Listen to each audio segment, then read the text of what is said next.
Right, the next tip is also a phenomenal one and also incredibly powerful. It is the concept of social proof and compelling evidence. Social proof and compelling evidence. All right, now look, it's similar in ways to people want what others are fighting for, and we've already talked about that, and that's real key. But people like to do what the masses do, right? So similar in points, but there's tons of studies on this. Where everyone goes, so do we. But here's the key to social proof, that people are more persuaded by what others do or think than by what you think. And that should be obvious. But people are more persuaded by what others do or think than by what they do or think. Think about that. Your clever words of how great you are don't mean much. But when you share with them a powerful story about someone else that buys into what you do, even better. And the same for the client or the prospect. The power of what other people think or say is critical. Now, you're probably familiar with this. It's why a lot of firms will market themselves as the world leader, or we're the fastest growing, or we're a Fortune 500 company. And the thought process is, why? Who cares? Well, why do we care? Well, the thought process is, heck, if they're growing this fast, a ton of people must like them. They must be better than everyone else, so let me sign up and be part of this. That really is what's happening. So again, that's why that's there, but you can create this a lot of different ways. You've seen this via testimonials. Now, testimonials are everywhere. Do you use testimonials, and do you use them the right way? Go online. Every internet product or most websites, and those that have paid experts, now use testimonials right on the main page. Buried in every page is how they'll tell you to do it. TV commercials use testimonials all the time. Everywhere. All right, now think about this. Do you really care when you're watching TV what Gary the gardener cares about the weed whacker? Turns out you do. When he tells you how great it is, it just adds more credibility. Now, if you go to my website, you're going to see testimonials everywhere. On my literature, on my sales pitch, about me pages, everything. And this should be the way that you're set up as well. Now look, I can tell you how good I am, but if I can get someone that you respect and like, or maybe someone that you know, or someone that's similar to you, if I tell them to tell you how good I am, what are you going to think then? All right, you'll be sold. So I can tell you everything I want, but if a buddy of yours tells you to use Neil, he's unbelievable, you're far more likely to use Neil. Right? So I like to position myself as the Tony Robbins of the staffing world. And it's great, but I never put that on my website. I then got a testimonial from someone. I didn't tell him what to write. And he wrote, boy, Neil is like the Tony Robbins of the staffing world. Well, I use that, and that's right up on the main page of my website. Because it's powerful that at least a third party, someone else, thinks that. And again, you do care what people say. So let's talk about some specific tips on how to use this and testimonials and make this work for you. First of all, start getting testimonials all of the time, and start now. Testimonials from your candidates, testimonials from your clients. Start now. Now this might sound easy. I have got to tell you, when I was president of a national staffing firm and I mandated that everyone give us these testimonials to put in their book, it was like pulling teeth trying to get most people to get a written testimonial. You need to have them. You must have them. They will help you. Frankly, you should have a testimonial for every objection that you get. Think about that. What if on your next presentation, someone said, well, I'm happy with the vendor I'm using, and you just go to, here's I'm happy with the vendor I'm using, 3 testimonials about people that will tell their story about how they were happy, and thank goodness they ended up seeing Neil. How powerful is that? You can do that. It's a huge tool, and you might say, oh, gee, I don't know if it's all that powerful. Then you just have to believe that it's going to be at least as powerful, if not more powerful, than you spewing all your points of difference and your features and your benefits. All right, you should load your websites, your newsletters, your MPA sheets, your brochures, you name it, everything with testimonials, and get them, again, all of the time. Use print testimonials, use an audio recording that you could put somewhere, use a video testimonial that you could email to candidates and to clients. All right, here's another great tip. Do references in advance. That is obvious. But do them for a specific job order so that you can create a tailor-made testimonial. What do I mean by that? I can't begin to tell you, A, how difficult it was to get most recruiters to always conduct the bare reference checks that were needed. Every agency has their different policy on it, but surely you have reference checks for the people that you're sending out. So once it's time to try to make the placement, I can't tell you how many people say, yep, I've got the reference checks, I'm going to fax them over, or I'm going to email them over, I'm going to read them to them. And I would say, well, when was this reference taken? And then, well, it was taken when they registered or on their last job. That's not good enough. You now have the specific hot buttons of the client. You already know that they don't want a clock watcher, that it's key that they have a team player that's going to stay after hours and pick up work from others if they need to do it. What you want to do is take this reference check now and call back even the person that they gave it to you before and ask them specifically about this. So, hey, thanks again for this reference, Mr. Reference Checkee. Let me ask you something. How good was he at teamwork? Oh, he was awesome at teamwork. Hey, how good was she at picking up the slack from other people? Oh, let me tell you something. Sue was unbelievable. I mean, everyone would walk out the door, and Sue would not leave until she knew that the work of everyone was done. She, to me, epitomizes teamwork. That's your soundbite. That's your testimonial for that candidate for that specific job. So don't look at references as a legal issue that you must get. Use it, again, as a testimonial. Critical. All right, always use third-party stories. This is also key here. I talk about this in most of my training. It uses the concept of the feel, felt, found objection. If you watch my other video on here on fee negotiations, you'll see we talk about that. But the feel, felt, found. Hey, I understand how you feel, so we empathize. Hey, my prospect or candidate or client felt the same way you did, or gave me the same objection you're giving me right now, so we empathize. Hey, but what they found out or what they learned was X, Y, and Z. You want to use that because, again, it uses the power of the third party.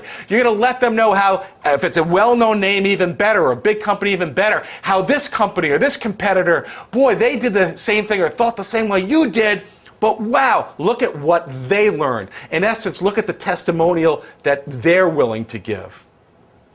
It uses social proof, and that's a big reason why it works. So again, I've seen this over and over and over again. I get this all the time from Sammy Smith over there. And look, recently he said yada, yada, yada. Okay? Another reason why social proof works is you could remove the interpersonal back and forth or pressure within the cell. I don't have to just constantly nail to you in cell, all right, and handle your objections or tell you how you're an idiot or you know, a fool for thinking like this. I can tell you about them. I could tell you social proof about what these people thought and how they reacted and why they're idiots or why they were idiots.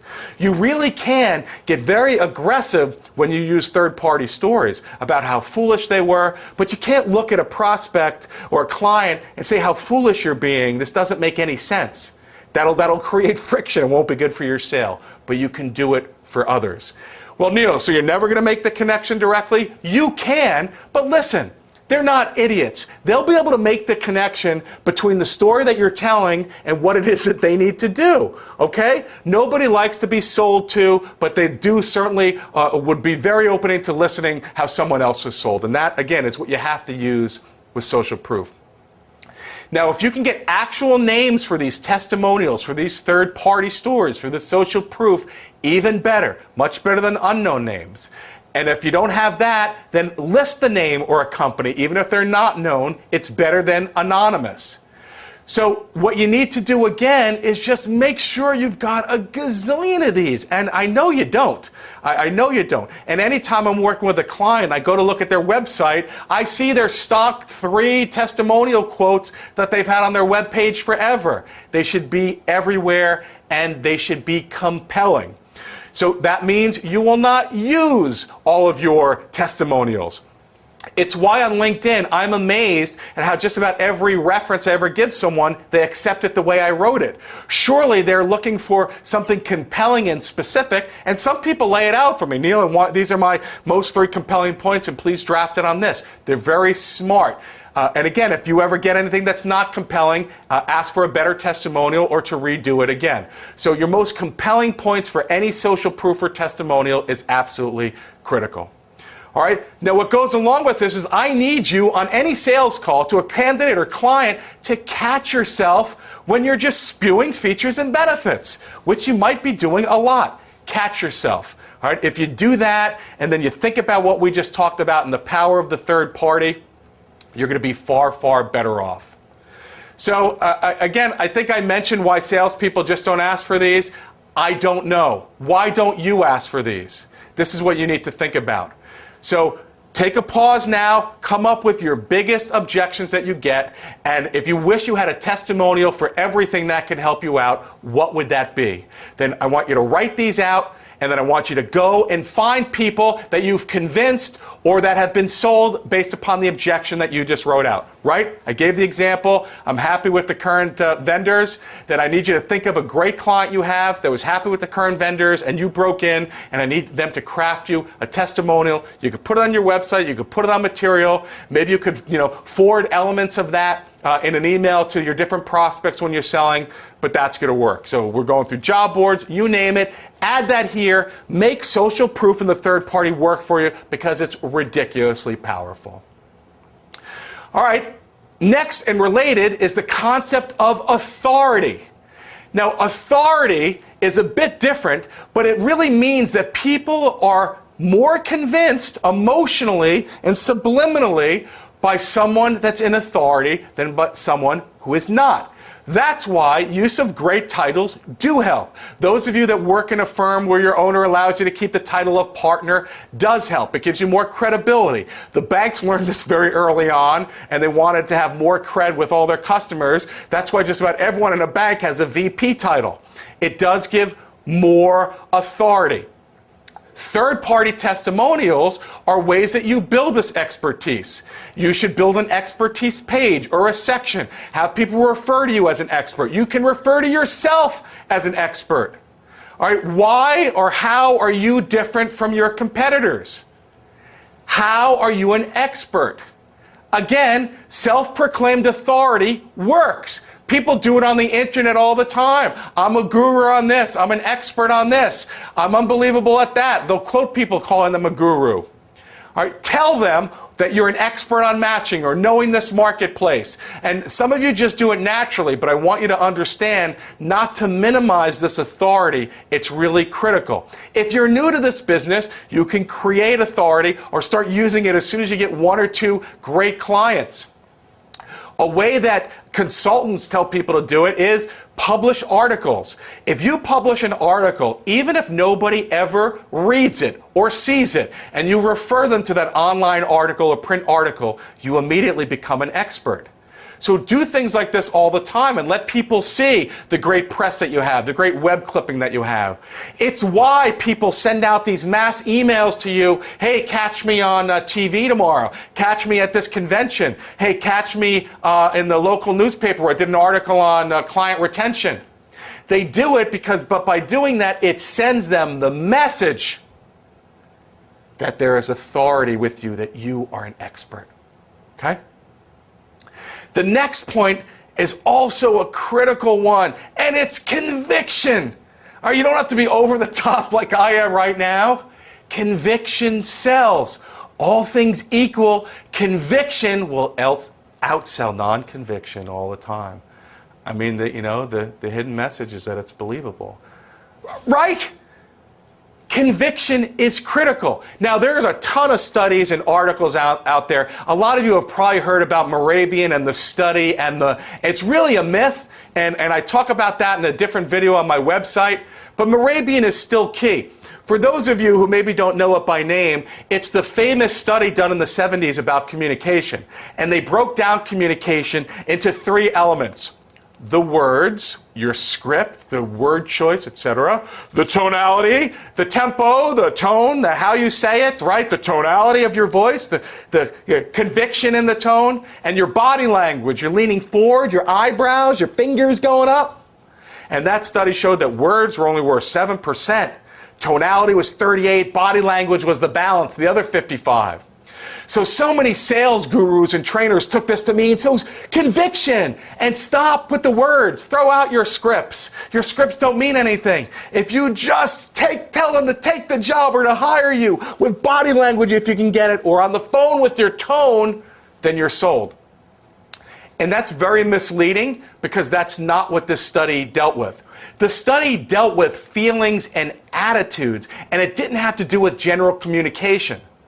It had to do with communication and congruency. Again, congruency in communication that dealt with feelings and attitudes. Congruency meaning how aligned are these? So when you're dealing with feelings and attitudes, you can't say, yeah, I love you. Yeah, I like it a lot. Because they're not congruent and it didn't make sense. So that the person said, yeah, I like it. That tonality was more important than even the words in that case. But this isn't what it means for our business. So don't throw away your scripts. You need to master the elements of your message. Must master them. So if you've ever been told not to, too bad. You got to go back to mastering the words. It doesn't mean scripts. It means you can master the key element of the message. The other key, again, is this congruency, that what you say has to match how you say it. And that's also key. So it means, yes, you do need great testimonials. Yes, you do need to have great words. But whenever you're selling anything, you need to put it together, and you do need to have conviction. So again, words are far more important than 7% in selling, but it doesn't take away from the fact that conviction is king. Sound excited, sound confident about an opportunity to a candidate from the beginning. Never sound, when you're in an interview, never sound like you're on autopilot when you're not present, when you're going through the motions, because it doesn't matter what you say, you're not going to have that bond. They're not going to like you as much. It's not going to work as well. Always have conviction when you're pitching a candidate to a client. So if you're more convicted than your competition, then frankly, you really are at least a step ahead of where they are. Well, there are rookies out there watching this, and that's a tough thing, which is why you're going to hear some great cliches in our industry called fake it till you make it. It's true, right? Be the expert. It's true. Be the expert, and you have to fake the conviction, fake the confidence until you have it. You know, some other keys for this conviction. Number one, I need you to stand up when you talk. Try to do it. That's why I'm standing up now. It's why most speakers you'll see standing and not sitting. If you're at your desk trying to do anything, stand up. Your tonality is completely different when you're standing up. Use a headset. Most of you do, many of you don't. Walk around. All of these help. The old using a mirror trick, which, believe me, I'm hesitant to throw it on here, but it helps. Because when I was taught it, if you look in a mirror and you don't look animated or you don't look happy, you're going to sound not happy and not animated. So if you're not smiling, you're not going to come across great. And it is powerful, especially with telephone sales. And I was sold on one course. They said, listen, how many times have you been on the phone with someone, maybe you're having a bad day, and because all they have to go by is your voice, they're like, oh gosh, what's the matter? And you're like, what's the matter? How did you know something was the matter? Nothing. They can tell because your tonality represents so much when you're on the phone. So you got to go out of your way to be energetic and have this conviction. Not over the top, okay? I'm a bit kooky this way when presenting, but when I would sell, you can have conviction, talking to someone with great conviction, and you don't need to sound like you're beating them over the head. Another great tip for you for this is meet the candidates that you place. Now listen, I know some of you have a firm rule where your firm will always make you meet the person, but that doesn't mean that you had to meet them. It might mean that some of your associates had to meet them. Or if you're an outside sales rep, well, that's not my job. I just bring in business and work on that. I don't actually interview the candidates. Who cares? Do this even if it was done by someone else, and even if you don't have to. Hey, Neil, we place attorneys, we place IT people. It's all about the resume. It's all about the school and legal. Hey, it's all about the technical expertise in IT. I don't need to meet them. Meet them. Because again, or at least meet the good ones, because how can you really have conviction on something that you haven't felt and tasted? My old company and many others would require second interviews, multiple interviews, second Cs, whatever you want to call that. And that was great because A, it gave a second person's perspective about the person, but it also gave great conviction. So if you're going to MPC, MPA, MPT, skill market, whatever you call that, think about how much better that call is going to be if you met that person. So bring them in. So find something that gets you excited about, a client, a prospect, candidate, your company, whatever, and craft your most compelling points and get conviction over it. Also, look, use the earlier testimonials that will give you this great conviction. And I think I beat it to death in the testimonial section. What great conviction are you going to have when you have now gotten all these great testimonials that tell this person basically what a foolish mistake they're making by hiring someone for a few $1,000s less than they might, etc., right? So again, find something that's really exciting and then just deliver this with absolute sheer conviction. All right? Your elevator speech. What does that look like? Work on it. Your elevator speech is so critical. How does it sound? What's in it? And what's your delivery like?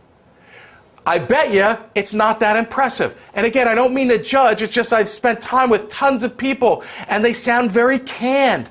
Your elevator speech, remember?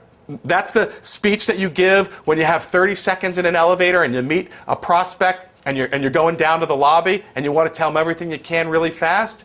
Do it. But if it sounds like it's canned or a script, you're in big trouble. You see, scripts do the opposite of persuading. Scripts, from a psychological element, are actually much more damaging. They unconvince. They make people put up their guard. So your best, again, if you can master a script like so many people teach, that's great. But get the key words that are in there and then try to make them yours. Again, really, only master actors can do this. So your elevator speech should be delivered and frankly devised as though you were talking to your best friend or a close friend at dinner or at a bar. And the friend said, "Hey, Neil, so why are you such a great speaker?" And instead of saying, "Well, we're one of the fastest growing training industry groups that exist. We have a team of people that will put together custom..." Blah, blah, blah, blah. It can't be that.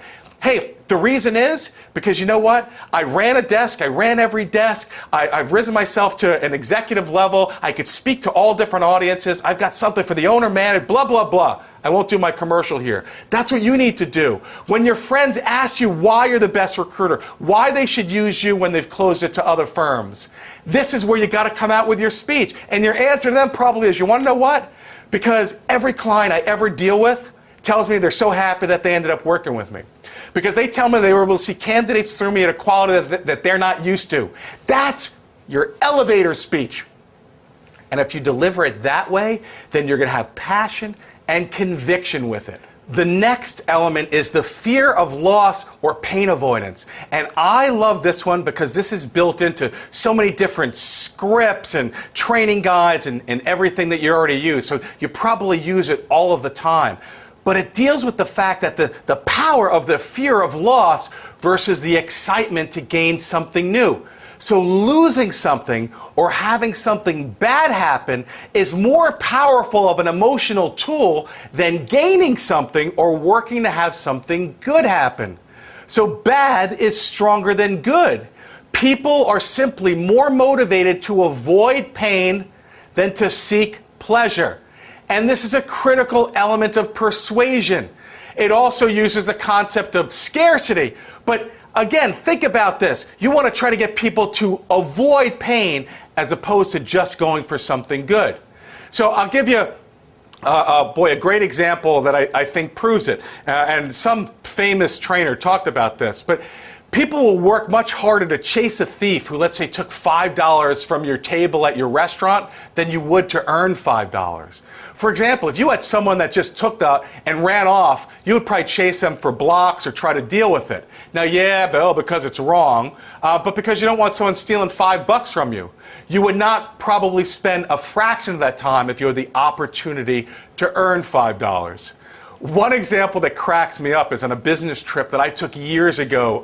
Was one of those success trips, and we went to Mexico. And everyone bought these huge bottles of Kahlua and vanilla extract because it was cheaper in Mexico. So, cutting to the chase, how much did these people save? Right? What did they save? 20 bucks? By buying the Kahlua down there? So I see these people in the streets walking with these 2 bags of bottles of Kahlua and vanilla extract, and they saved $20. So I was studying all this stuff at the time, so I decided that I'd have some fun, and I'd ask them if they would take $20 from me if they could carry around my backpack for the day. Now, after all, my backpack's lighter than the 2 bags that these other people carried. And obviously, everyone laughed at me. A, they didn't think I was serious. B, who's going to take $20 to lug around a bag in the heat of Mexico all day, have to worry about it when you go to the restaurant, worry about people taking it? No, of course not. People aren't going to do anything like that to earn $20. But they all did it to save $20. So it was just classic to me, and that they really, the ability to not lose $20 or to save it was far more powerful than earning it. And you see this all the time. You see it in our business all the time. It's why you need to stir the wound, or find the pain, or tear off the scab. And I resist talking like this because it makes our industry sound so barbaric, with all these visuals. But it is why you want to do it. You want to focus your clients and your candidates of how they can get out of a bad situation and the emotions that are happening then, and avoid a problem versus just gaining something good or getting a better service, right? Again, scarcity, right? So people don't want to lose something, so or this limited supply that we talked about, right? So you've heard perhaps, as I mentioned earlier, that this offer is only good for today, yada, yada, yada. Think about how these all tie in together. All right, I want you to make these real. Make it real. Make your scarcity real. Make the pain of them losing it real. All right, I gave you examples early on about how you could create a challenge. Remember to always take these hot buttons and always try to find negative hot buttons along with the positive hot buttons. All right, so here are some tips on how you can use this. First of all, don't buy vanilla anymore when you go to Mexico, okay? Enough of that one. Always identify the hot buttons. So I always want you to find out every hot button, and I want you to identify whether they're positive or negative. Which ones do you normally gravitate towards? So always find the negative side of these positive hot buttons, right? So if someone says, boy, I need a job that's exciting, or they tell you I need a job that's more diversified, the emotion there is they want a job that's more exciting. That's the positive emotion. So you're halfway there by turning it into an emotion. The negative side of that is what? What's the negative emotion? Instead of gaining something exciting, you want to avoid being bored and feeling awful and looking at the clock and really regretting your life and your day, right? Always discuss the current pains of the candidate, their current job, how fun it's going to be when they no longer feel that way every day. I used to always throw in what I called the 60-minute close, but it's just a way to stir a wound for most people about what it must feel like on Sunday when you see the 60 minutes ticker going and you know you're going to have to go back to work. God, that must feel so awful. Again, Do these things all of the time and on the negative throughout the process. You want them to link that to you and to the job that you're working on. The same deal with your clients. All right, again, on the candidate side, it could be a commute. On the client side, it could be the lack of people that they have in the department or the attitudes of some of the people. They don't just want a team player. They want someone that's going to make them feel good, or someone that's going to be able to teach and not feel so junky about what they do all the time.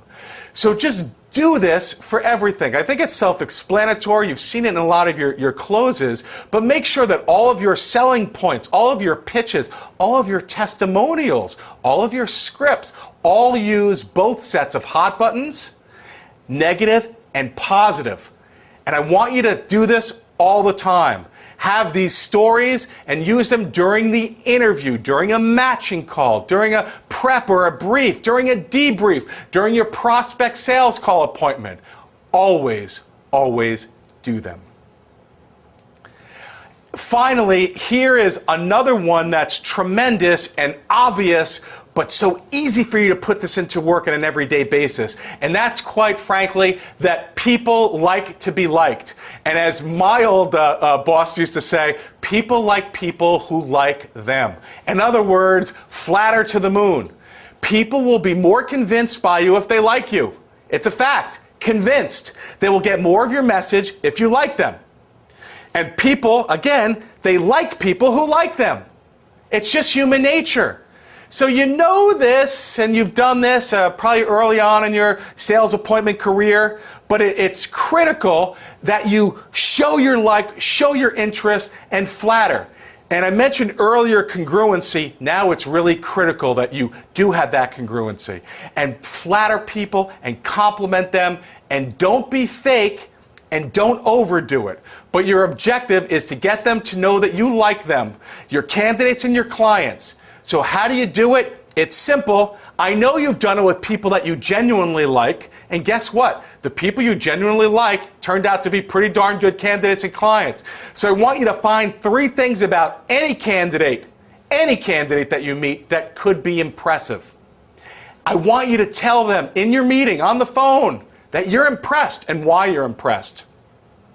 Okay? Tell them your thoughts on how hard it must have been for them to pull something like this off, how good it must feel to be able to have accomplished that. I want you to do the same for your clients. I want you to tell them what's impressive. Tell them. Don't worry. Just make it real. For one, most of your hiring managers are hiring managers, so they've already accomplished something. Ask them how they did it. Tell them that's pretty impressive, especially if they've got a background that's maybe different from what you normally see. All right, I want you to also flatter both sides during the debriefs and the follow-ups. Keep on doing it. Again, don't overdo it. Just recognize that this is a huge persuasion tactic. Here's a key one. I want you to flatter both sides on the other's behalf. What do I mean by that? We already talked about how powerful this is for us. I now want you to compliment the client on the candidate's behalf, and I want you to flatter and compliment the candidate on the client's behalf. We need to intervene here, right? We want them to like each other also. That'll help close this deal. So, what do? Probe. Find something good that the client has to say about the candidate. They will. If they hate them and they don't like them, you don't have to worry about closing them on this. But if they're in the running, find something good they have to say about the candidate and tell that to the candidate. Find something good that the candidate had to say about the client. Either they already told you, or probe and ask and tell them. So you'll actually call your client up and say, wow, listen, again, we're going to pull back. We're not going to make it a slam dunk. But we're going to let them know that, boy, I got to say, Sam was really impressed with you. He loved your way. He said you were just so personable compared to most people that he interviews with. Same deal on the candidate side. Gosh, Jim, I'll tell you, you did well. I mean, we got a bunch of people going back. I'm not sure I can get you back in, but I got to say, I was encouraged. He told me that you had a certain tenacity that he hasn't seen, yada, yada, yada. Loved your style. He just thought the two of you connected, mano a mano, woman-o, right? Flatter on their behalf. It's powerful. It works. If you did it to them live, you'd see them both smile. It's an emotional gut reaction. So we're really out of time. I could talk about this, and I do talk about this a lot longer at all my live sessions, but I gave you the most powerful and the best tips and tools that exist. If you want, I have an ebook on this topic which tells a couple of other stories. It covers just about everything we talked about today, and it could help with your notes. Just download it right off of this site. You'll see the ebook right there. So make sure, again, you remember to do everything at an emotional root level, because that's what convinces people of everything. And use each of these tips and techniques, figure out where you do it and why they work, and then make them yours. If you do this, and if you focus on this, I guarantee there's nothing that you won't be able to close. Thanks so much, and we'll see you soon.